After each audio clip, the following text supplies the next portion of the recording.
देखिए, अडानी मुद्दे को लेकर हथियार बनाकर मोदी सरकार की घेराबंदी की कोशिशों में जुटे राहुल गांधी को पवार ने बड़ा झटका दिया, जिन्होंने अडानी के विरोध के औचित्य पर ही सवाल उठा दिए। अब ऐसे समय पर गुलाम नबी आजाद ने एबीपी न्यूज के शो में राहुल गांधी को लेकर ऐसा दावा किया जिससे सियासत में एक नई हलचल मच सकती है। इस रिपोर्ट में आपको दिखाते हैं।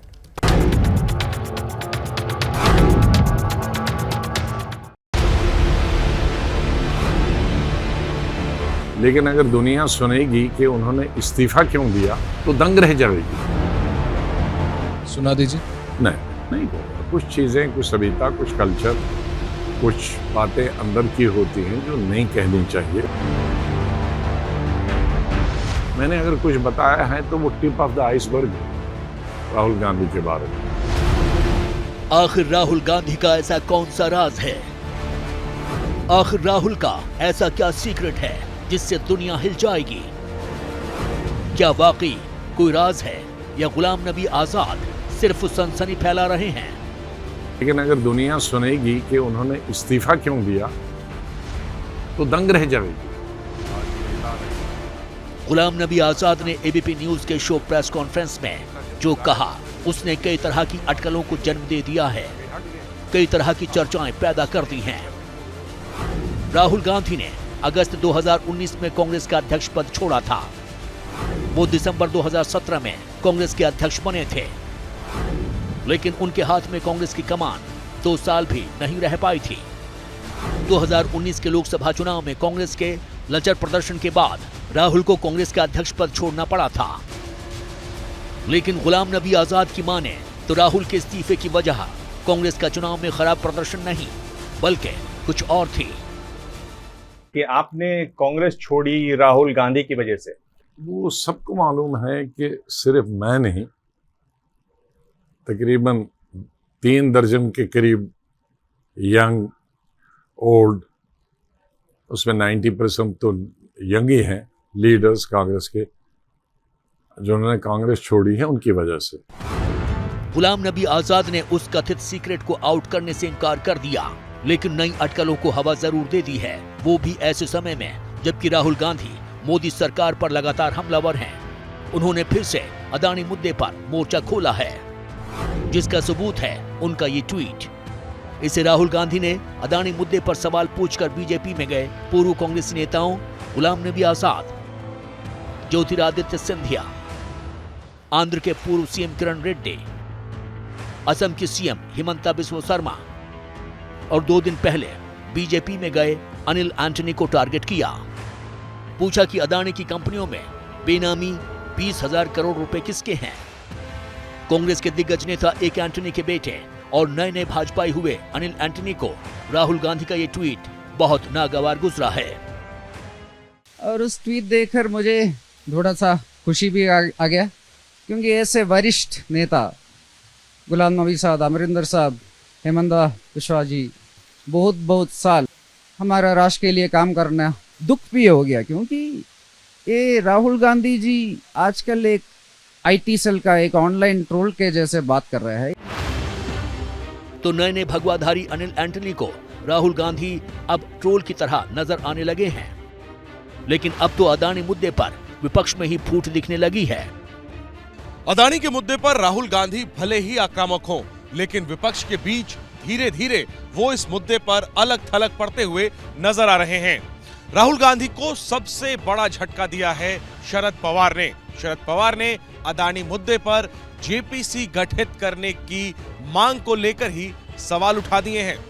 अडानी पर जो स्टैंड राहुल गांधी का है, शरद पवार ने उससे ठीक उल्टा स्टैंड लेकर कांग्रेसी खेमे को बेचैन कर दिया है। पवार ने तो अडानी मुद्दे पर जेपीसी के औचित्य पर ही सवाल खड़े कर डाले।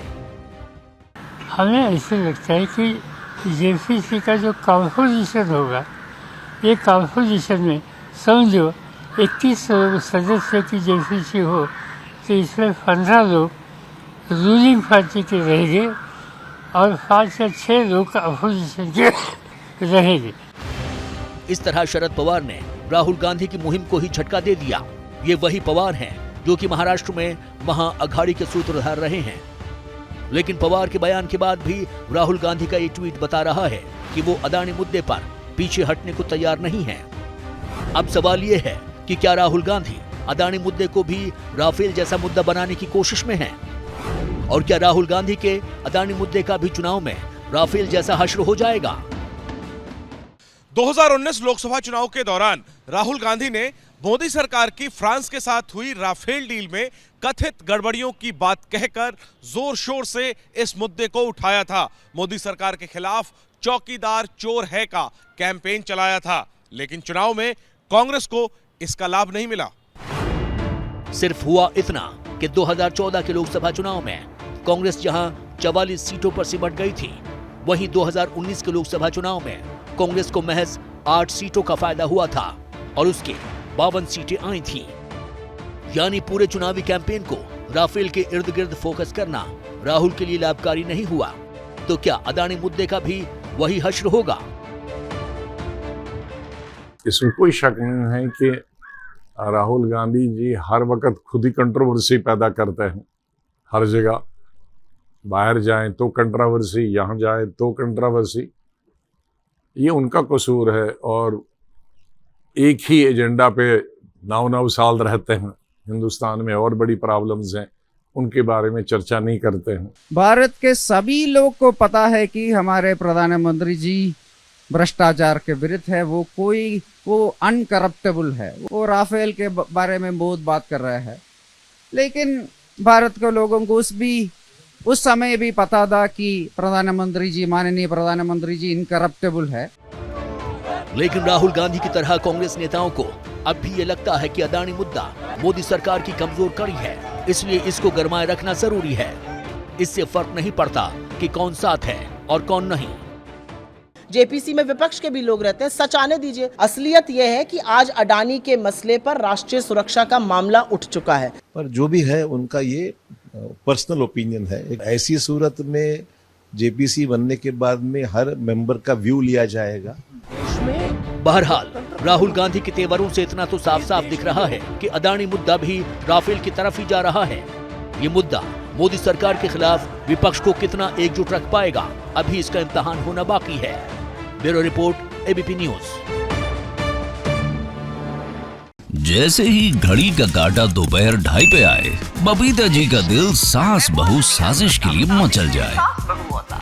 और ये है इनकी बहू, पूरे दिन ऑफिस की टेंशन हो जाए गॉन जब ये करें अपना फेवरेट शो फ्री टाइम पे ऑन। इनकी तरह आप भी देखिए अपना फेवरेट शो अपने टाइम पर और डाउनलोड कीजिए एबीपी लाइव ऐप अपने स्मार्ट टीवी पर।